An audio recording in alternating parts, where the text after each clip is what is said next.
Encouraged by JP's status with no kicker on the practice squad, or is it It's still fluid. Most likely we'll have one by the end of this weekend, but yeah, I am encouraged how it's been this week. Have you agreed to bring someone in? We haven't agreed yet. We're still looking at some more guys. But practice squad sort of suggests that it's a short-term issue with Moody. Yes. We're trying to start anyone on IR. Yeah, we still got to move 2 more guys to IR, which we haven't told them yet. It looks like Campbell's there. Kittle didn't practice the other day. Is that just the best thing? No, we're just taking care of him right now. It's still stuff from lingering a little bit from him that it has missed him some time, and we're not going to practice him today either, and hopefully we get him going on Monday.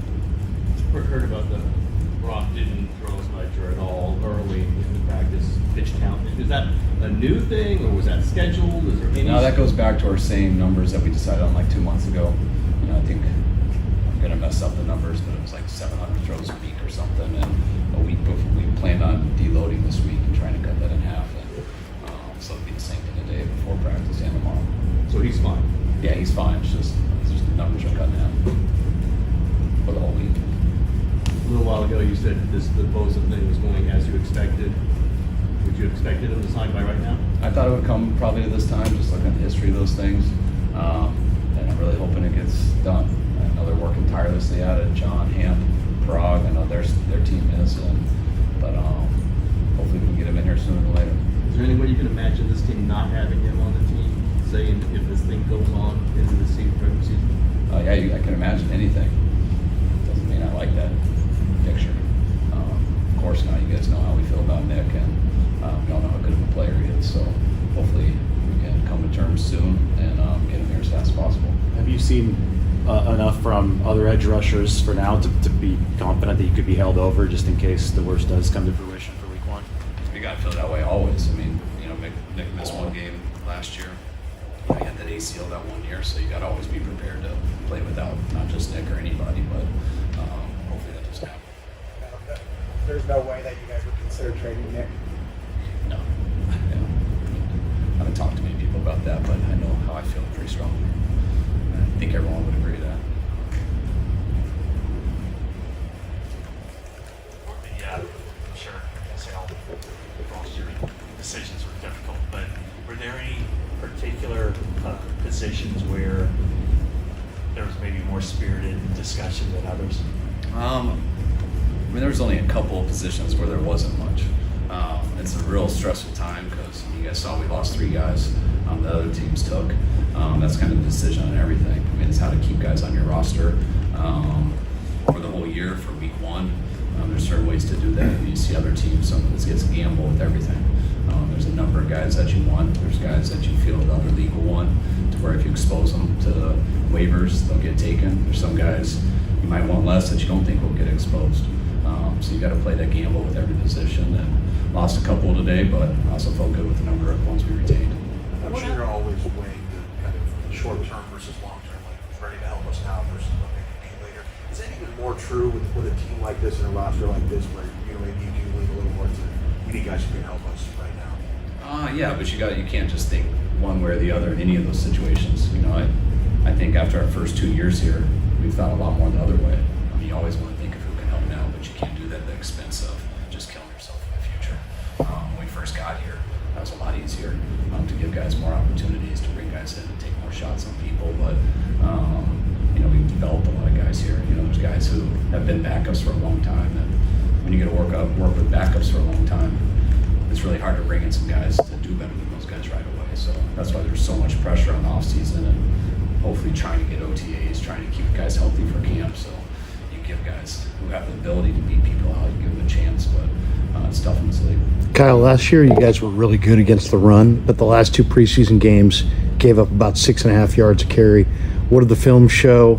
How concerned are you about the run D going into the opener? I'd be extremely concerned off the preseason games, which there's, I don't want to look too much into that, but you also got to, you can't ignore it either. I didn't like how we were versus the Raiders either in the run. Last week I thought, we had about over 100 yards on about 3 plays. That guy got out of his gap, and then we didn't stop the bleeding with the middle third guy, so that added up. And then I think we were very prepared for the running quarterback there in the third and fourth quarter. So hopefully we'll be better this year. We've always done pretty good in the past with the run. I think we were number one last year. And it's something that's important to us on both offense and defense, and I expect us to do better in the regular season. Do you expect to have a swing tackle this year? Do you think that Pryor will be right side and Moore will be left side? I mean, right now it's that way, where we're trying to mix them and match so we can be ready for both. I mean, they both prefer where they're at, but you don't always have that luxury. So now we know they're both on our team. We're going to keep preparing them to play both. With Ray and Danny Gray, is there a chance Ray can go week 1, and then with Danny healthy his shoulder, does he have to see a specialist or anything? No, we've already told Danny, so Danny will be one of the guys going on IR. He'll be longer. Ray does have an outside chance, but still keeping our fingers crossed. How you guys ran out of IR for Fox last year? You have to approach using those differently maybe early in the season than you did a year ago? You got to take it into account. We plan on being there the whole year. But when you sit and make too many plans for being somewhere at the end of the year, and you mortgage that stuff at the beginning, sometimes you aren't there at the end of the year. So you gotta learn from that. I wish we had more last year. We ended up being about one short. That's why we had to make that decision on Ridgeway towards the end of the year. So yeah, it's hopefully we have better luck to where we can use all of ours and it's not an issue. You can foster an environment here where the practice squad guys realize, lack of a better word, that they're part of the team. I think in some past years, maybe sometimes it's kind of like, oh, you're a practice squad, but it seems like here you use them and they're aware. Oh yes, I mean I think practice squads are one of the most important things in NFL building. I mean thank God we have 16 now instead of 10. That used to make it so much harder, but that's how you develop guys, and that's usually your third string. You got guys who you're one injury away and they're not on your practice squad anymore. It's really hard to just pull someone in off the street who's not on someone else's team to bring him in and get him ready on just a Wednesday, Thursday, Friday practice to play on Sunday. So you need guys that you're working with, guys you're developing, and especially once they've allowed us to put vets on the practice squad, that allows certain receivers, DBs, pass rushers, everyone to where they're just one injury away and they can be a big part of their team come week 1. Is Jalen Graham your backup Mike right now? No. Who is? You'd have to see if he got in. I can't tell Pittsburgh. It's a secret? Yeah, it's a secret. He looked like he was playing with the twos the last game. How did he do in that role? He did a good job, good enough to make the team. So. How the way people talked about Jameson early in camp, it seemed like, geez, maybe it was a lot to make the roster. Obviously, did he lose some momentum throughout the process? Yeah, he did a little bit. Definitely wish we could have kept him here. So I was bummed about that this morning. Was there thought with Brandon Allen whether to let him try to get him through, or did you think that he might get picked up? Yeah, we wish we could have. We had pretty good knowledge that we think he would have got claimed. And if there was a third quarterback out there you put on your practice squad you felt was good with, then it wouldn't be an issue. But when he's going to get claimed and how we feel about him, it's important to keep him. Were you surprised that Il Manning got claimed, or were you just didn't have a spot for him? No, I mean, we didn't have the numbers for him, but we thought we could get in our practice squad, and Arizona took a shot at a number of guys, so we'll see how that works out. Carl, as it relates to Ayuk and hitting his landmarks, a couple of guys have talked about how important that has been in his development, beyond just the physical part of. You mean landmarks like on the field? Yeah, like his route running. There you go. It's like you have some newfound respect for me. Is this going to lead to an injury question? If anyone can do it. So beyond the physical aspect of there's a defensive back that doesn't want you to reach the landmark. How much of with him has been the discipline of not freelancing and just saying this is my job and I'm required to do this and I'm not going to mess around. I think it just takes. It's not necessarily the discipline. It's not easy. People don't do that because they don't want to. Sometimes it's hard to move people that are in your way. You're not allowed to just go push them out of the way. So there's certain things you got to get where sometimes you're vulnerable and you go past your landmark, which is a problem. But sometimes that makes people move so you can get back to your landmark. It's just different styles of how people play. And I think someone must have told you that, and I don't think you came up with landmarks on your own, but it is true. I mean, it's very important when you disperse an offense. You disperse 5 eligibles. Guys don't stack each other. It's pretty easy versus zone. It's imperative versus zone, but then you get man-to-man and people are jamming and stuff and different looks and you get pushed into certain areas, and even if you beat your man, it's really irrelevant because you're running into other guys and the quarterback can't get you the ball. And also our quarterbacks don't try not to get them to stare down routes.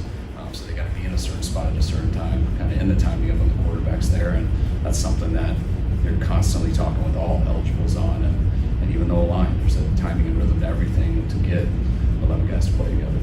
So with IU, was it physically learning how to run routes?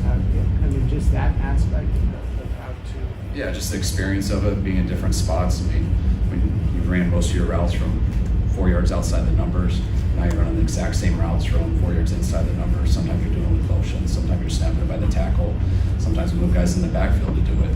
There's just different angles to everything. Just like a corner who guards people outside the numbers all day, now he's got to come in and guard people inside the numbers.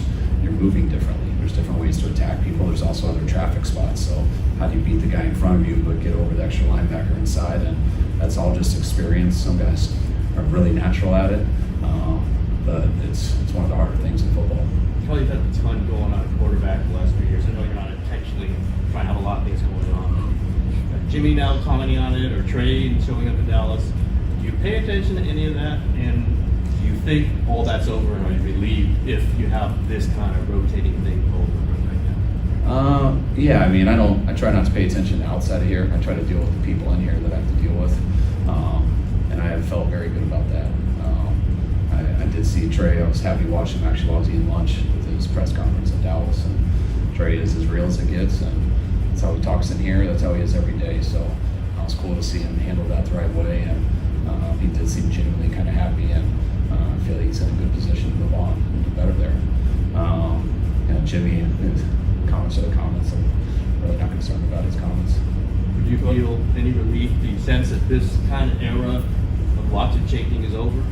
I mean, the era of changing is, when we got here, we waited 10 weeks, made a trade for a quarterback, played 5 games, and we made him the highest paid quarterback of all time at the time. And he played 2 of the next 5 years. He did really good in those 2 years. His injuries for 3 of those 5 years were legit. It was rough on him, rough on us. And then we made a move to go to a younger quarterback, and that's what we did. We thought he'd be ready in 2 years, and he wasn't. And now we have a different younger quarterback. So that's the situation. Speaking of it, Last Jimmy one, Doug. did say, it's been a weird situation over there. Obviously, it's not the way you drew it up, but can you acknowledge that, yeah, it kind of has been a weird situation here the last few years? Yeah, I think anytime you trade up to the 3rd pick in the draft and it doesn't work out, it's a weird situation. But that is a situation, so that's what happened. I don't think it's that weird. It's unusual that it doesn't work out. But I wouldn't think that's weird. I think it's unusual. What do you think? Well, I think even looking back at Jimmy, like the fact that he said goodbye, the day after that one season's over, and he's, all the things that happened with him physically, he comes back, he's, on the side field and ends up re-signing and starting. It just seems like, it's been a unique. Do you remember why that happened? Oh, I remember why everything happened, but I'm just saying it's been a unique situation the last few years. I agree, it's been unique. That's good. Question about XYZ Cobra over. All right.